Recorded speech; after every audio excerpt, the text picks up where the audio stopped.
Most common golf swing mistakes, guys. Here with Matthew on camera. Hello. Hello, hello. And Dan in the house. Hello. Dan the man. Golf Club.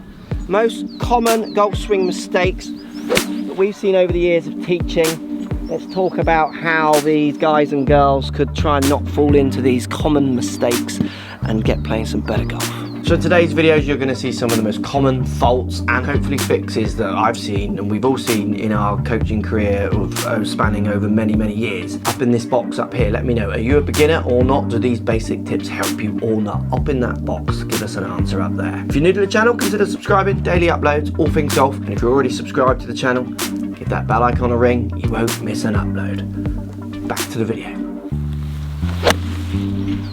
Oh, sounded a bit clean, was it? Bottom heely, that one. So that's interesting that you say that. So you're obviously working that in to the outcome. Always working that in. That's my first thing that I analyse as soon as I've hit a golf shot. And especially with one of these. Yes. Because there's roll and bold. So it's curved face, heel to toe, and bottom of the club to the top, to the crown. Centre gravity off the face as well. Yeah. Means that's going to give curvatures that aren't representing of the numbers you deliver. Absolutely. So strike generally will tell you or give you start direction. So on a wood, heel strikes will start further left, toe strikes will start further right. And people aren't great once they've realised where they've hit it, analysing other things like face to path, what loft they've delivered, so on and so on. So you need to be able to work that first thing out. So I'm confused. So most common golf swing mistakes are surely that people are making the wrong takeaway. Of course, that's what everyone wants. Or is it not that people aren't on this fictional plane, or that people are always over the top of something that they're meant to be over the top of? You're saying it matters where you hit it, but I've been working on trying to hit this perfect position for the last 30 years. Strike's king, Mark. Bum. So my first shot. Yeah. Low heel. Yeah. Okay, watch this. Different backswing. Heely side, not quite as low. Pretty similar. This side of the club face again, just the height was slightly wrong. Okay. Another shot. Different backswing. Heel side again. That was pretty much the same height, that one. Yeah. All different backswings. All similar side on my strike. If they're all similar strikes, similar face to paths, I'm gonna have a functional shot. If it's repeatable, I guess. Yeah, exactly. But the skill as well is me doing all these funky things, still being able to apply the same strike. So I'm gonna be functional and be able to find target when I'm out on the golf course. So if you are one of those people hitting massively out to in, yeah, but you strike it in the same place every time or a similar place, or you understand where you strike it and then work that into the shot that's become offline, you might think, well, that's come offline because I'm out to win all the time, I need to fix that, which someone might call like over the top. Yeah. Don't like that term, but no, it's an understood one. Or they might think, I'm going to discount that shot because I didn't strike it where I wanted to and only count the ones that are semi-middle and then see if this movement of over the top is a problem or not. Yeah. Because I do that with Fanula. Fanula hits my daughter, who's a beginner golfer. She hits shots and she goes, oh, I've hit that one to the right. And I always say, the first question, if I'm not watching, if I'm in the bay next to her, I say, did you strike it to the right or did you miss it to the right? Yeah. And she goes, oh, I missed it.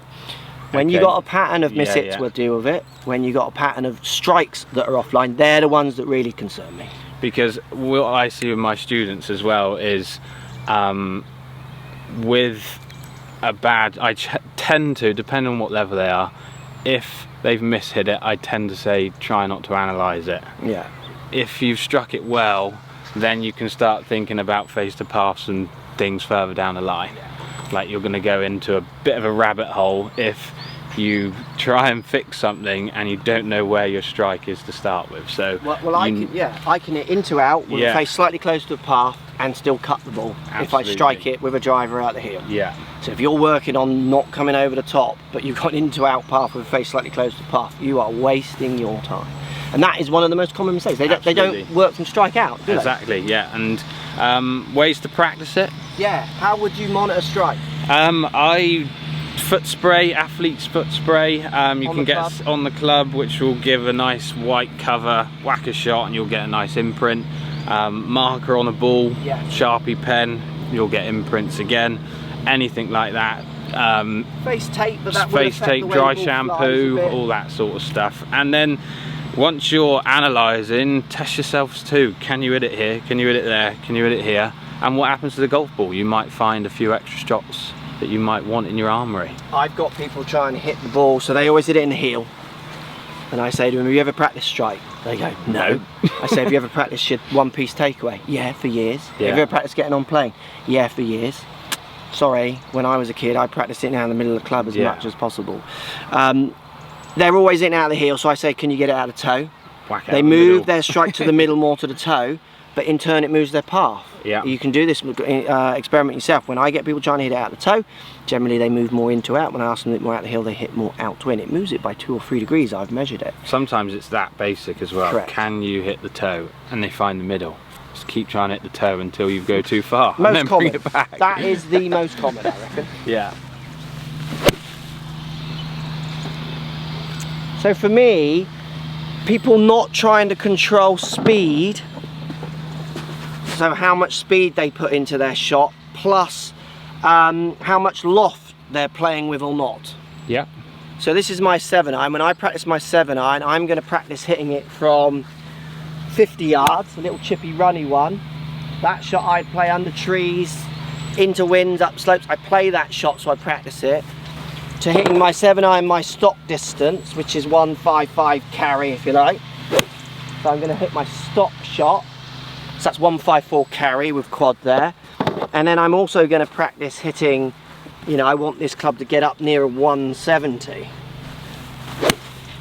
So a lot harder. I am not, so that's 163 carry, that's going to jump to 166 near the 170. Yeah.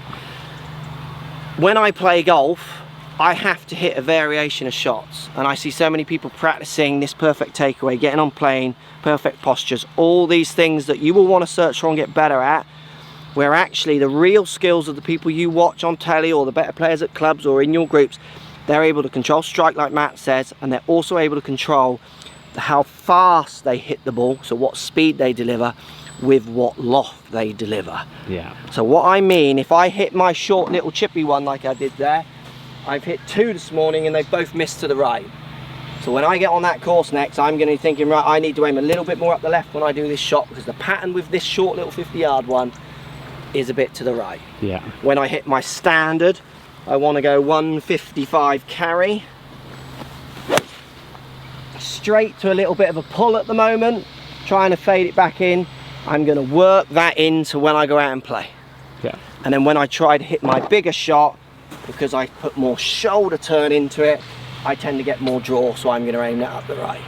I'm playing golf. I'm practicing playing with the deliveries I do to get the ball to certain distances.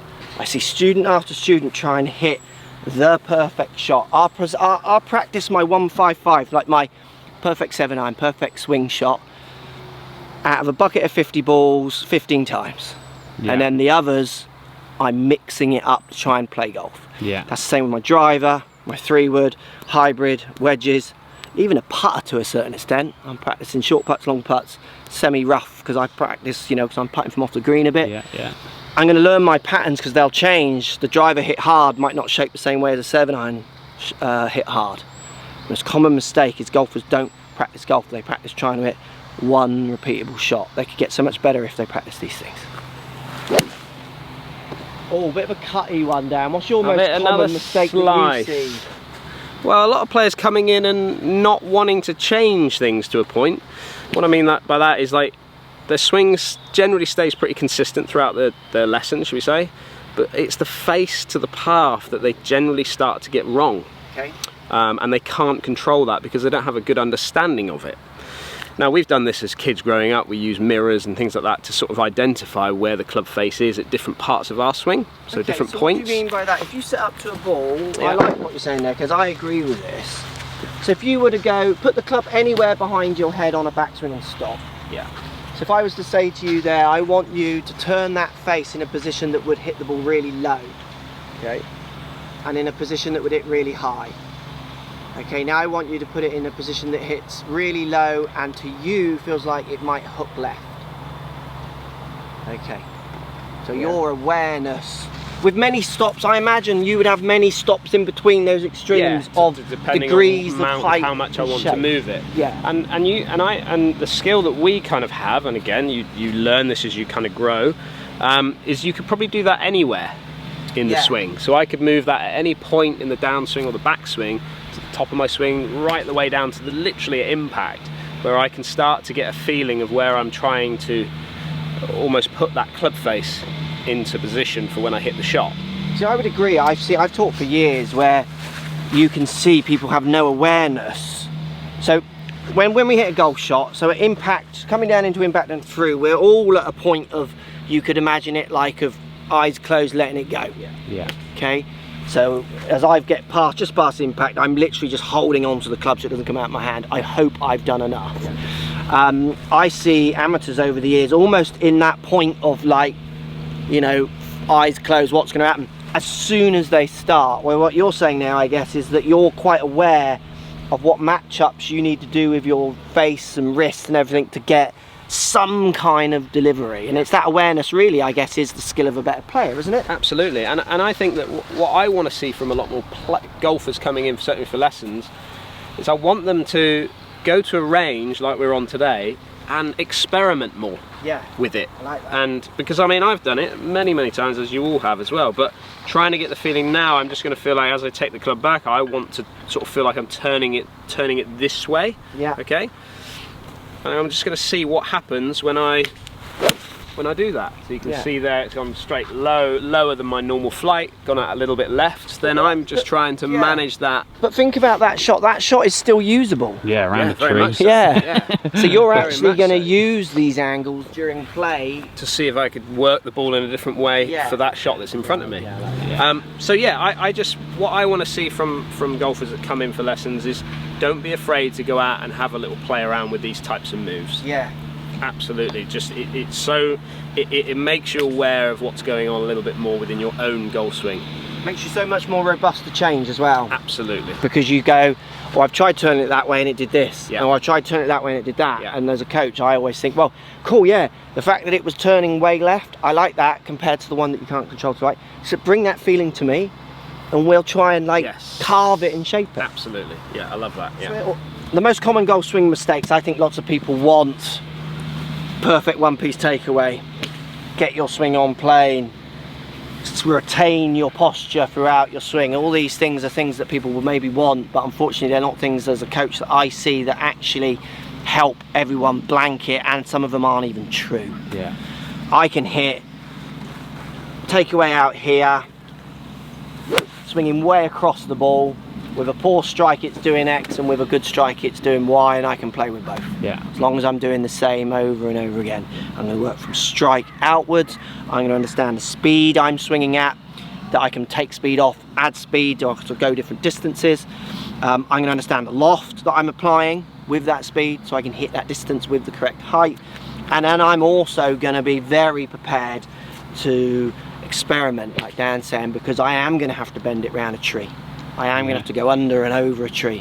So really, it's as basic as the most common golf swing mistakes is you can't control strike, can't control delivery, and you're a bit scared to practice and play with it. But you're not scared to try and get your perfect takeaways, backswings, follow throughs, on planes and all the rest of it when they're actually not doing any of these main points. I like that, boys. Yeah, it's good, that. Yeah. Just comments down below, let me know if this helps. You're a new golfer or any kind of golfer this helps. Hit that subscribe button. If you're already subscribed, hit the bell icon so you get notifications every time we post. Loads more videos, loads more to learn. Yeah, I'm looking forward to seeing if you like this one a lot. Let me know down there.